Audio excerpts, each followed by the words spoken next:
Amigos, amigas, buenas noches. Bienvenidos a este primer podcast del Café Filosófico. Gato, Wilson. Hola, ¿qué tal, Rodrigo? ¿Cómo estás? Bueno, yo contento, Wilson, contento por iniciar este podcast.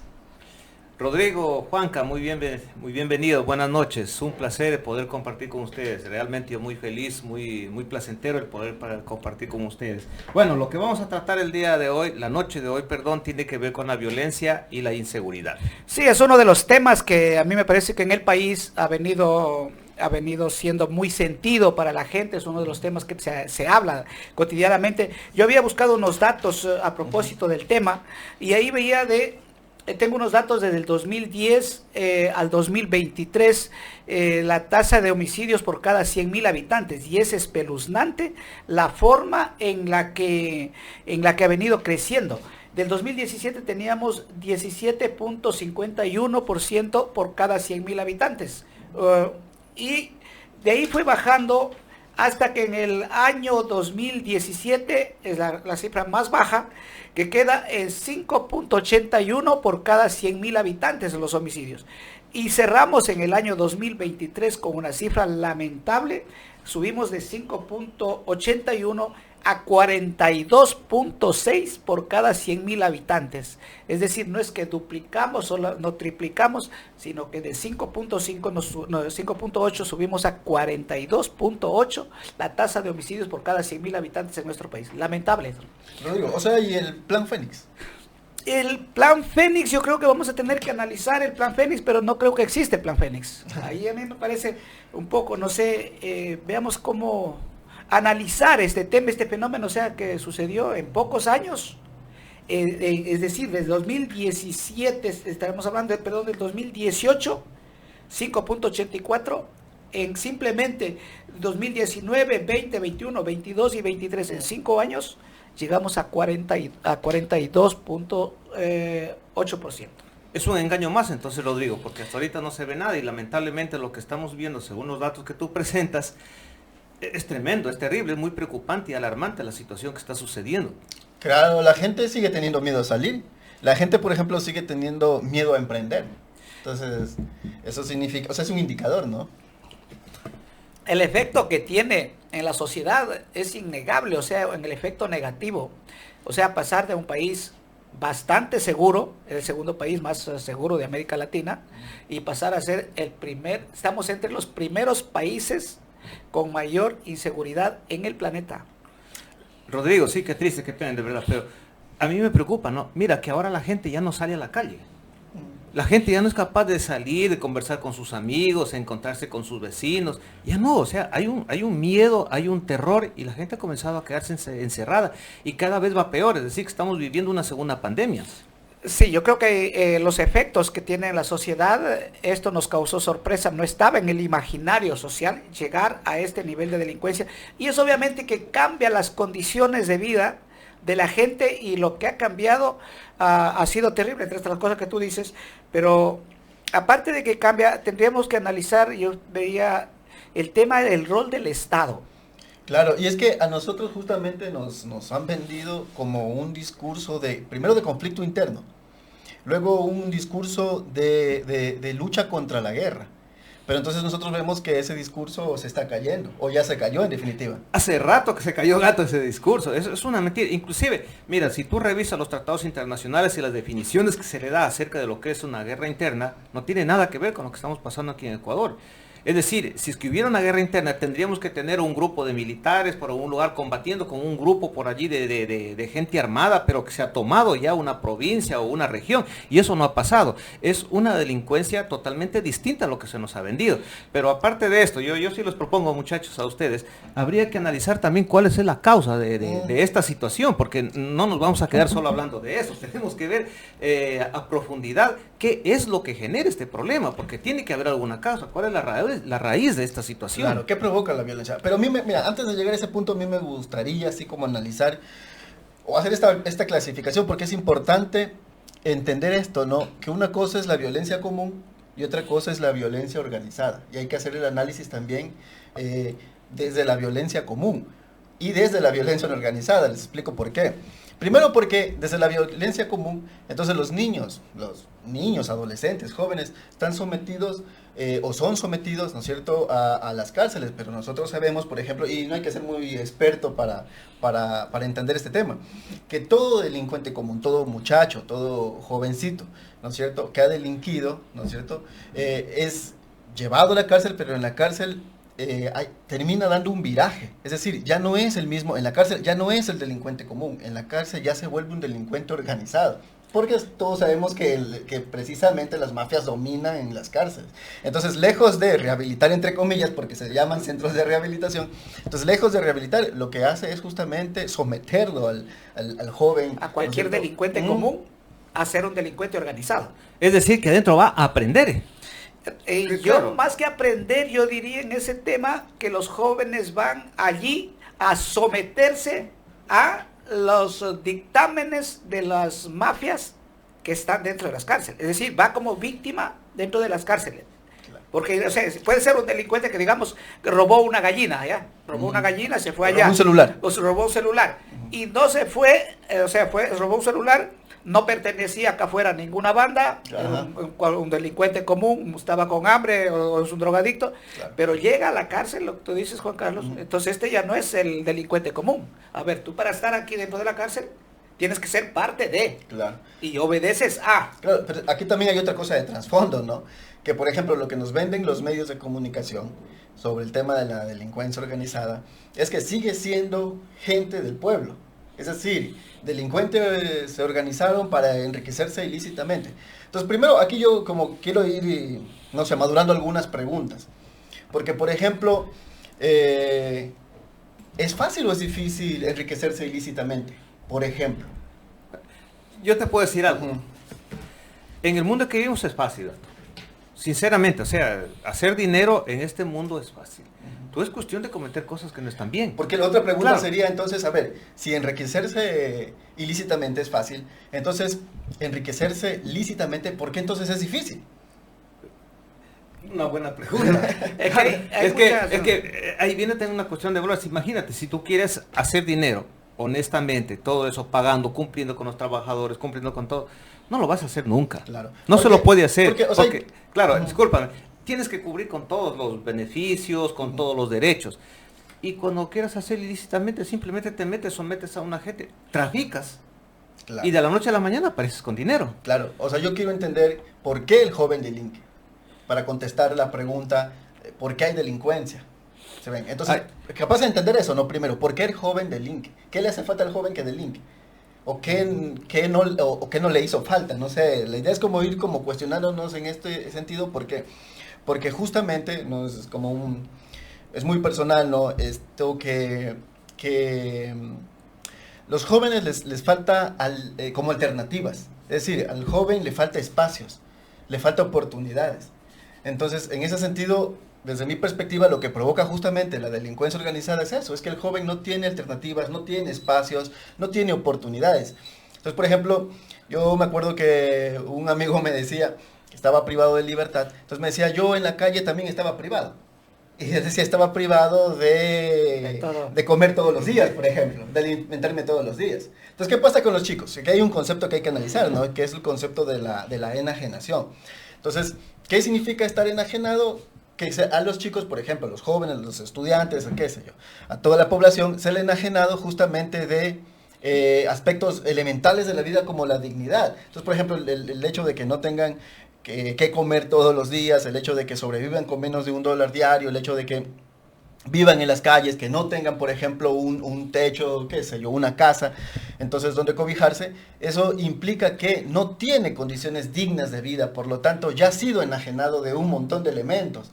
Entonces justamente esa enajenación es lo que le conlleva al chico a, entre comillas, buscar la vida fácil, porque habría que entender si es fácil también, ¿no? Yo no creo que sea muy fácil en realidad dedicarse a la vida delictiva, ¿no? Ahí te juegas la vida y te juegas un montón de cosas.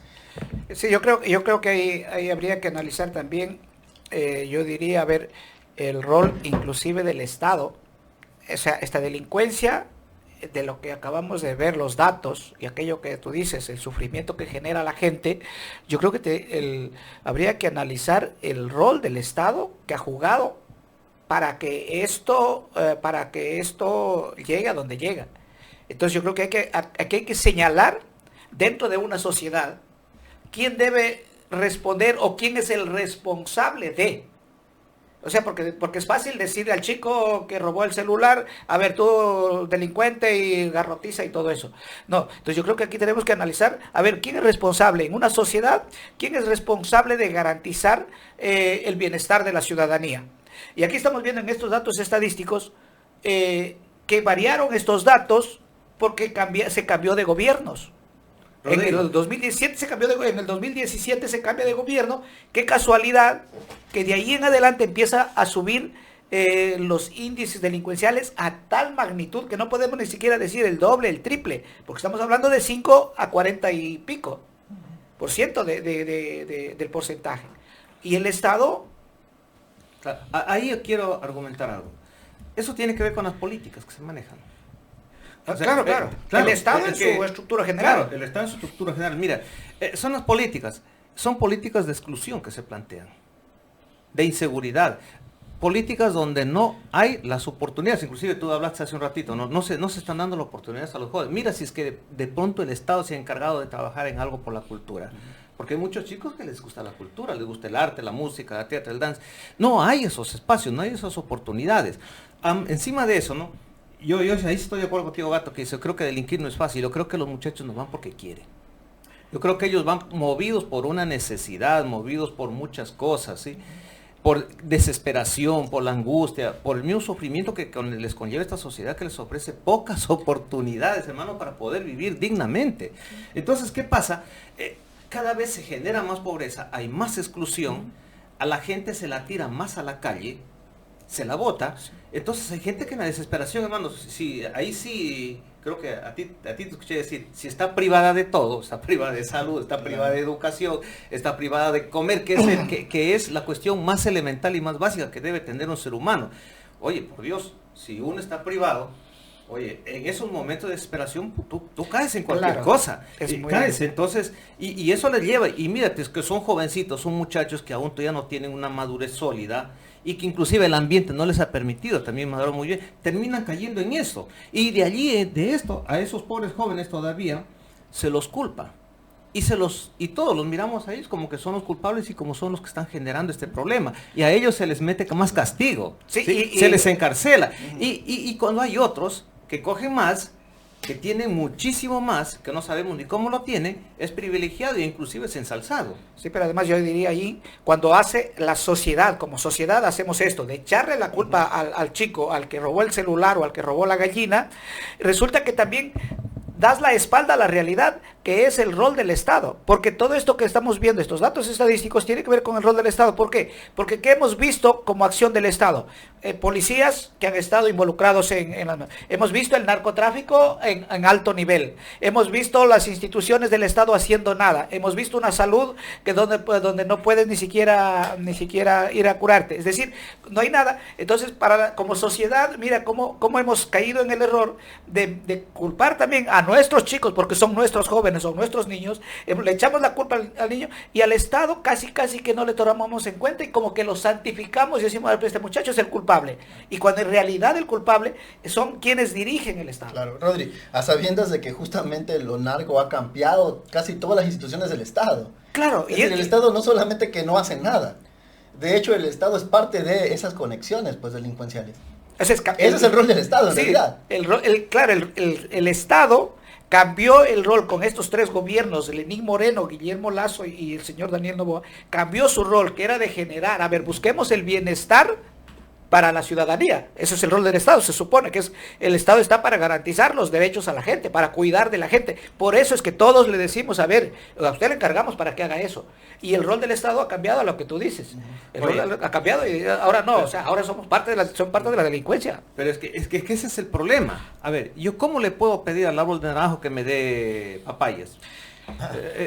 Imposible. Pues, si es esta gente la que está metida allí, pues seguiremos teniendo más de lo mismo. Pues Rodrigo, si es que no se cambia, no va otra gente que en realidad sea honesta, no esté comprometida con todas estas mafias que han mencionado ustedes, no vamos a cambiar nunca. No va a pasar. Y tendremos que nosotros empezar a mirar por allí también, que con la misma gente no va a pasar nada. Claro. Estoy seguro de eso. Por ejemplo, a mí me preocupa que la solución del Estado sea construir nuevas cárceles, más grandes, de máxima Claro que el seguridad. señor Novoa, O sea, la cárceles gran en- solución. Cárceles en el mar, en Pero alta mar. es que la ciudadanía debe saber que todos los días nace un hijo humilde en el seno de una familia humilde. Por lo tanto, sin oportunidades, enajenado, sin alternativas. Entonces, ¿cuántas cárceles bastará para encarcelar a la inmensa mayoría de ciudadanos ecuatorianos? Oye, Pues un muchachito, tenía un muchachito, un alumno. Él decía, le preguntamos qué quería hacer. Pueden decirme, pueden adivinar ustedes qué es lo que me dijo que quería hacer. no se me ocurre.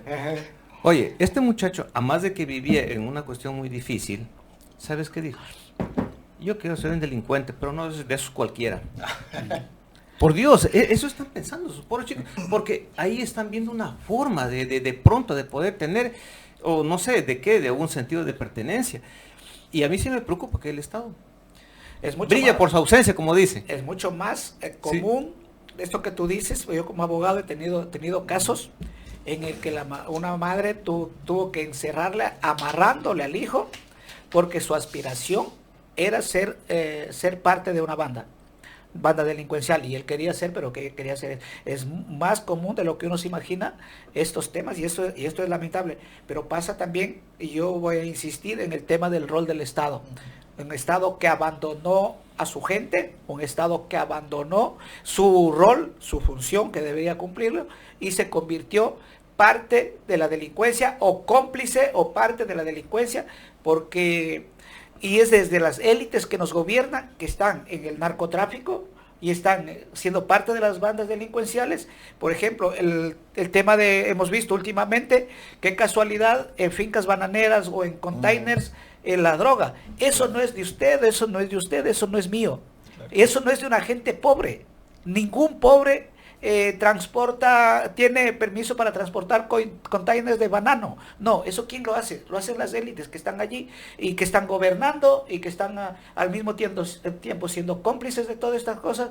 Entonces, la situación que tenemos en el país es bastante complicada y para mí muy grave. Claro, justamente yo veía una última noticia con respecto al tema de no sé cuántas toneladas estaban queriendo exportar, pero entonces habían 4 detenidos.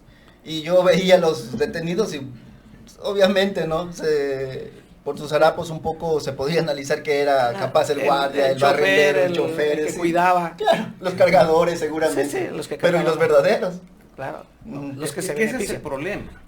Tú cuando ves, cada vez que capturan a alguien, nunca escuchas que cae el cabecilla. Los grandes. Siempre es no sé, el obrero, diría yo. El que Carne de trae- cañón. claro, carne de cañón. Esa gente que va porque quiere ganarse un día de pronto por la necesidad, porque no tiene para llevarle el pan a sus hijos. Entonces se ve obligado a trabajar. Y ellos son los primeros que caen, Rodrigo. Es esa gente, la pobre, la gente más humilde, y se la sigue estigmatizando y nos han enseñado a ver que el pobre es el que delinque, cuando para mí no es así. Para mí no es así. Hay otra delincuencia que está escalada, que está más arriba, que es la verdadera y la que está sometiendo y que la gente la está llevando a este problema. Sí, yo creo que la sociedad, en realidad, por a mí me gustaría hacer un llamado que como sociedad nos demos cuenta. Yo creo que aquí las alternativas es como sociedad, tenemos que ir siendo conscientes de lo que está pasando y señalando a dónde están los responsables, y que dejemos de equivocarnos señalando a nuestros chicos, señalando a nuestros jóvenes, porque los jóvenes también son causa son víctimas y no son gente que los culpables. El responsable de aquí es una estructura elitista que se ha tomado el Estado, que ha dejado de hacer lo que tiene que hacer y en vez de hacer lo que responsable con su ciudadanía, se ha hecho parte de la delincuencia. Claro. Yo ahí quiero aportar 2 cositas. Primero, mira, nosotros estamos tan acostumbrados a decir, bueno, a este ladrón que se lo encierra, que se le cadena perpetua. Inclusive hay gente con un pensamiento, yo digo, tan impulsivo, tan ligero, tan rápido, pena de muerte, que se los mate, que quiten la vida. Y hay gente que Sí, pide claro, eso, claro. Rodrigo. O sea, a mí me preocupa también el Claro que pensamiento colectivo de mucha Claro. gente. Por suerte no van a ser todos, pero piden eso, que se los mate. Oye, pero esa persona que está delinquiendo, yo creo que ese muchacho que delinque es un ser humano también. Y aparte que delinque, que es cierto que él tendrá que estar donde tiene que estar, pero alrededor de él, que él es el victimario, alrededor de él hay una familia. Y que tú creerás que la familia de él te van a estar contentos, van a estar felices, van a estar orgullosos de lo que está haciendo. Oye, de ninguna manera. Yo conocí, un señor me contaba, me dice, mira Wilson, yo tengo un sobrino. Un día llega y me saluda y le cuento a mi esposa. Digo, él es el sicario. Mi esposa se puso nerviosa, dice, se puso a temblar. Y al rato yo le digo, hijo, ¿y cómo estás? ¿Qué estás haciendo? Mi sobrino me abrazó y se puso a llorar y me dijo, tío, yo no quiero tener esta vida. Yo no lo estoy haciendo porque quiero, porque si yo no lo hago me matan a mi hijo, me matan a mi esposa y me amenazan a mis padres. Entonces, yo creo que el día en que nosotros empecemos a mirar, no solo a la víctima, porque también sufre, también tenemos que mirar el entorno del victimario y por qué es que se crea esta situación, por qué es que se crea este asunto. Entonces allí iremos entendiendo el origen un poco de esta situación y podremos ir analizando de manera más profunda para ir viendo qué se puede hacer. Porque eso no lo analice. Yo casi que no escucho ningún medio de comunicación. A ver, ¿qué le pasó a este muchacho al que asesinó? Nadie lo analiza. ¿Qué pasó? ¿Dónde estuvo? ¿Cuál es su recorrido? ¿Cuál es su familia? ¿Qué sucede? No nos preocupamos tampoco de eso. Y yo creo que si somos una sociedad, tenemos que ocuparnos de todos. No solo de la víctima, sino también del victimario. Para poder ir haciendo esa prevención y que no se siga reproduciendo este asunto. Claro, sí. Como decía, no sé si son arrojados a las cárceles y por lo tanto al olvido. Sí, yo creo que mira que hay un tema que es muy interesante analizar.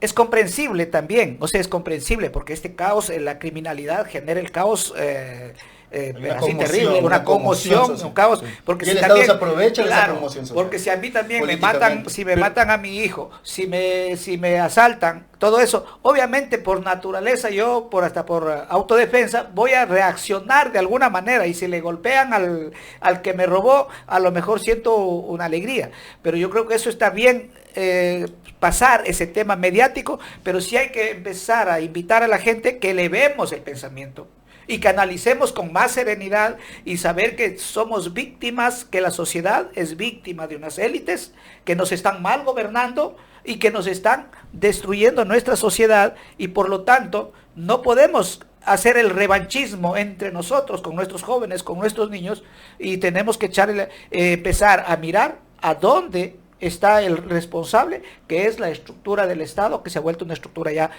casi criminal, que obviamente habrá sus excepciones, gente honesta que está allí también trabajando y que por ello seguramente se sostiene el Estado, pero la mayoría ha perdido el norte del Estado. Entonces yo creo que a la ciudadanía hay que invitarles, o sea, es doloroso ver que me roben, ver que me asesinen y todo eso, pero saber que el problema no está en ese hecho mediático, sino lo que causa, que es el abandono del Estado a la sociedad. Claro. Es que la justicia y el Estado, Wilson, disculpa, sí.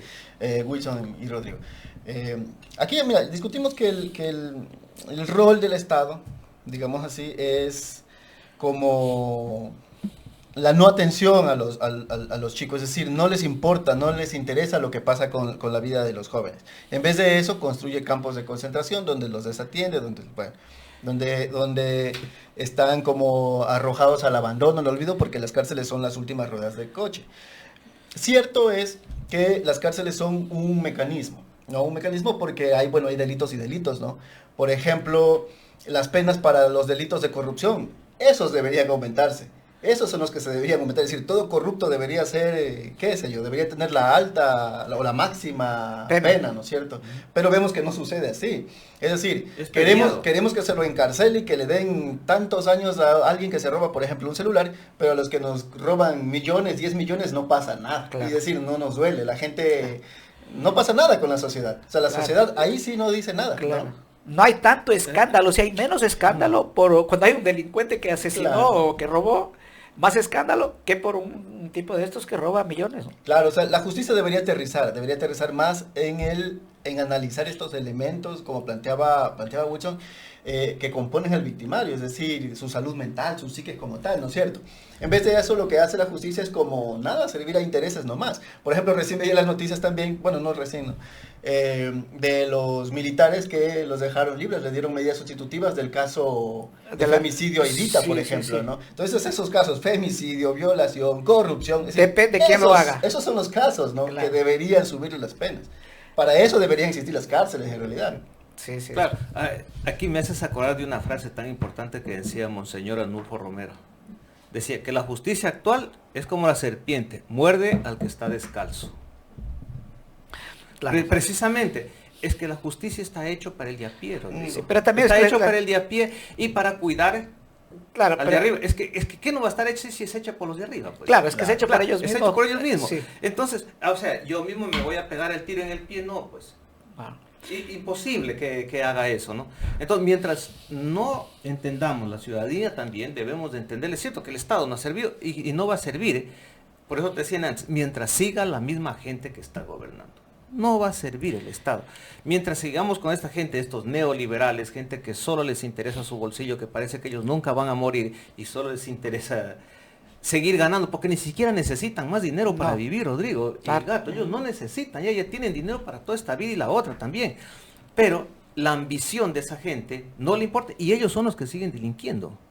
Claro. Sí, porque hay diferentes formas de delinquir. Y los que se siguen enriqueciendo, claro, ¿no? Claro, se sigue enriqueciéndose a costa de la pobreza de inmensas mayorías de la gente. Entonces, mírate esas injusticias, ¿no? Y eso hay que analizarlo, porque si que no se lo analiza de esa manera, claro. Yo creo que no vamos a encontrar ninguna solución. Aquí hay que estar claros también, los que se enriquecen son justamente los explotadores, los corruptos, o sea, ellos son los que se enriquecen. El muchacho que se roba un celular no se enriquece de nada. No, si le van a la cárcel luego. Se va a enriquecer.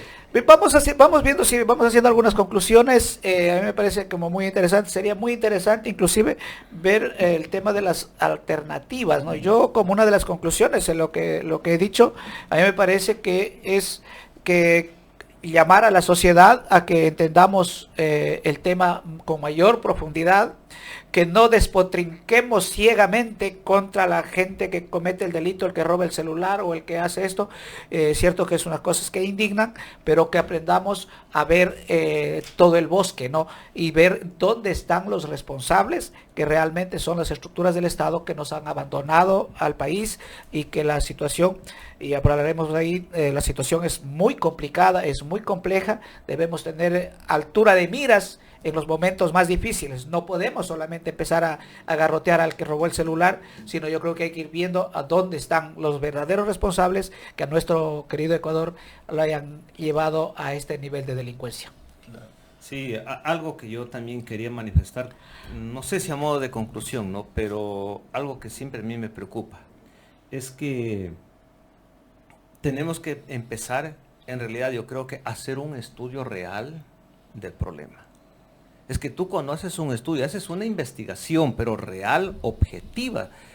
Y para empezar a encontrar cuáles son las causas, podemos empezar a ir dando soluciones. Entonces, ¿qué hay que hacer? Hermano, analizarlo de fondo. Allí sí coincido un poco contigo, ¿no? No solo mirar un solo lado, tenemos que mirar la sociedad en su conjunto y analizarla desde todos los puntos de vista posibles para poder encontrar qué es lo que está sucediendo. Por ahora hemos empezado simplemente como a dar cosas, a decir, sin haber hecho un estudio real. Entonces yo creo que es importante que se haga ese estudio real. De paso ya sabemos que es el Estado, pero pueden haber otras aristas por ahí que también están afectando. Entonces para encontrar todos esas raíces, ¿no? Que son las que están alimentando este problema. Gato, ¿cuál sería tu conclusión o tu mirada? Lo que analizo también y como conclusión podría ser, por ejemplo, que el Estado no maneja un programa social, un proyecto social, ¿no es cierto?, que aborde o resuelva los problemas, por ejemplo, de equidad social, los problemas de justicia, y no desde el punto de vista de proteccionista, ¿no? O solamente garantistas de derechos de papel. No, aquí estamos hablando de que un Estado que se plantee un viraje profundo en sus políticas sociales para atender a la población vulnerable, en primer lugar. Y en segundo lugar, el Estado también no tiene un proyecto económico, pero un proyecto económico de verdad. Es decir, un proyecto económico que le apunte, por ejemplo, a resolver justamente el tema de la pobreza, el tema de la repartición o de la distribución de las riquezas.